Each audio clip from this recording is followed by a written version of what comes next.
This is Greg for Tesla Fan Insight. Bonjour, Vigate, Zdravstvuyte. If this is your first time on our channel, please take time to like and subscribe. If you're a new subscriber, welcome. Today's talk focuses on the fact that the Nikola executives and staff have suggested that everything about the introduction of the trucks by Tesla is a fraud. That includes the pricing on batteries as well as the performance capacity that the truck might have. Now, we're going to unpack this today. The first item that I thought was fascinating is that the suggestion was that right now, in terms of batteries that you can purchase, it costs $143,000 to build the battery pack that Tesla is describing. And my answer to that is they're right. If you're using 18650 batteries and you build the battery pack that Tesla is describing, the cost is $143,000 in the current open market. The problem is that Tesla has not been forthright in articulating what their battery costs are. So competitors are stuck guessing or trying to leverage other ways to figure out what the numbers are for the batteries coming from the Gigafactory. So the answer is, yes, Nikola is right. For what you can buy, that's what those batteries cost currently. The problem is that Tesla is building a $5 billion Gigafactory because they're able to both produce a special kind of battery and control costs in ways you can't when you don't have your own battery facilities. So no, you can't buy Tesla batteries unless they're in their products currently. So as a result, it makes it hard for competitors to both figure out and compete with what they're doing. The second sort of portion of this is that Nikola has articulated that it has to be fraud based on all the performance parameters put out not only with the battery but beyond the battery. And their argument in theory could be correct, but now that the Tesla truck exists and it's actually making deliveries in the form of within the Tesla system, as well as even at the introduction they delivered a car. So I actually haven't seen any Nikola vehicles deliver anything yet. I've seen a beautiful truck with listed terrific specs, but they actually haven't delivered a finished product yet. And I think that it's indicative of the fact that they have some challenges they're working through.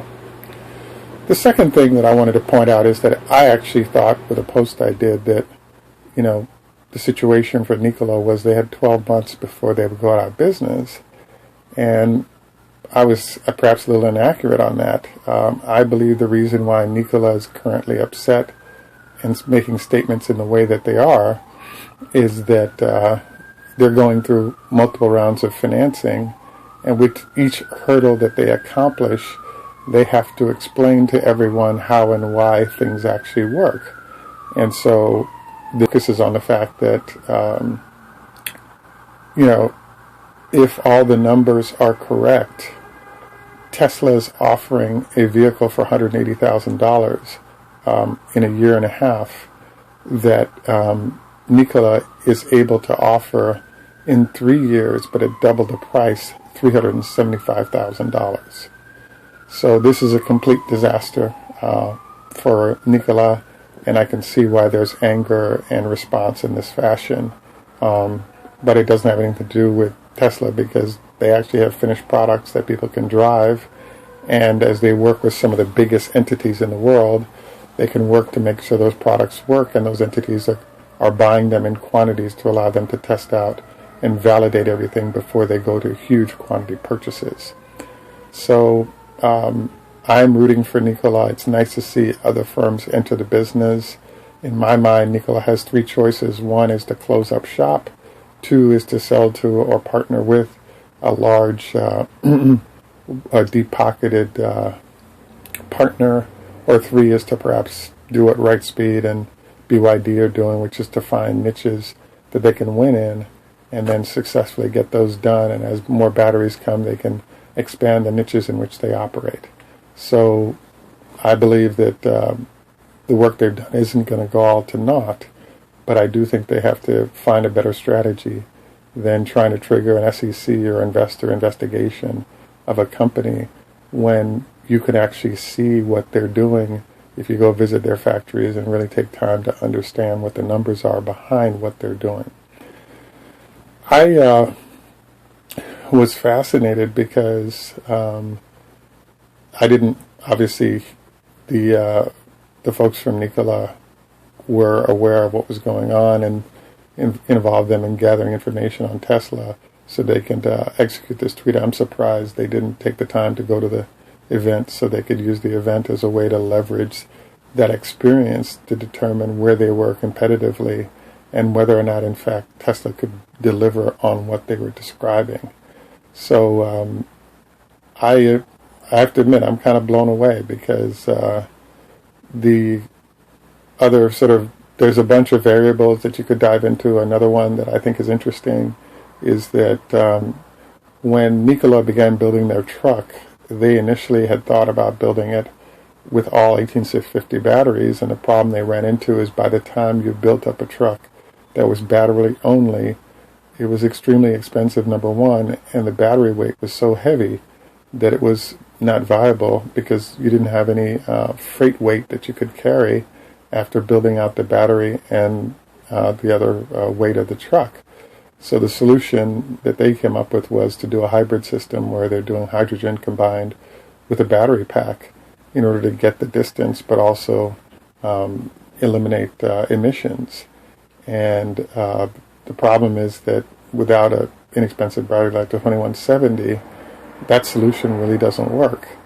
So one other thing that I thought was, after I did my initial post a couple of days ago about sort of the impact of this truck being announced on the viability of Nikola, I was kind of shocked to actually see that the nature of the reaction from Nikola makes it very clear that they know that their company and their business model just got wiped out, and this is an attempt to sort of find some route to come back to viability because everything that they've been working on has been proven to basically not work.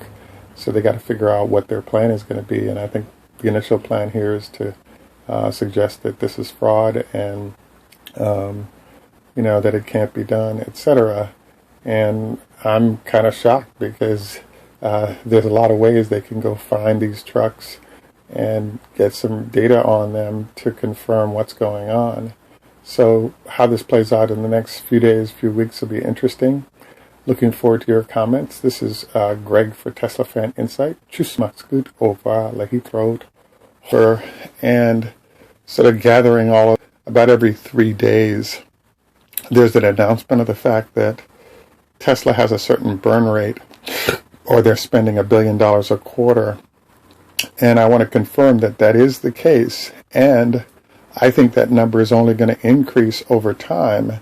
And the reason is that you can't blink and build a gigafactory, or you can't blink and build new superchargers. Tesla is engaged in a process of building out a system to provide services, etc. And usually when you describe a burn rate, you're talking about the fact that there's money being spent and there's nothing that'll ever be seen from it. Typically, when people are investing and you can see tangible things that those investments have been made in, it's no big deal. But in the case of Tesla, while Tesla is investing, there seems to be a constant material in the press about the size of their burn rate, etc., etc. What this really shows is the fact that there are some very wealthy people, mostly hedge funds, who are able to control the press that shows up on different companies. And when they control that press, they're able to get stories out that bolster their position to move the stock in the direction that they want it to go. And I think this is definitely the case in terms of what's going on with Tesla. And I think it's unfortunate, but I will continue to make note of it whenever possible because it's extremely common, dumb, and they don't do it unless it worked. This also articulates the reason why there's reticence to have an openness to the press, because the press can be bought and the manner in which the press can work to influence both investors and regulators, etc., can have negative consequences for companies. Hence, companies have to be cautious with how information is disseminated to avoid challenges in this regard. I am blown away because every time it's mentioned how much money Tesla is using, there's never time to stop and say, let's look through what they're doing with the money. Because the implication is that there's a bunch of guys in California snorting cocaine, and this money is paying for a lot of women on yachts and cocaine, and that is not the case. This is a legitimate operation and is delivering a new product and ideas, and there are a lot of people fearful of it or want to make money off of its demise. The one other thing that I should note is Tesla has a problem, which is when you have large competitors like GM and Ford and Daimler-Benz, all those companies have been around for a long time. So there's infrastructure that they have that support their success of those firms, be it cheap land for their testing facilities or manufacturing facilities, etc. And with all of that infrastructure of success in the past, they don't have to build it brand new. So trying to compare companies, I think this is extremely dumb, but it's being done constantly, and hence I wanted to cover this. Hope you guys found this interesting and useful. I'm probably going to repeat this again once a month because the press doesn't seem to want to stop on this because they're being paid very well to be negative.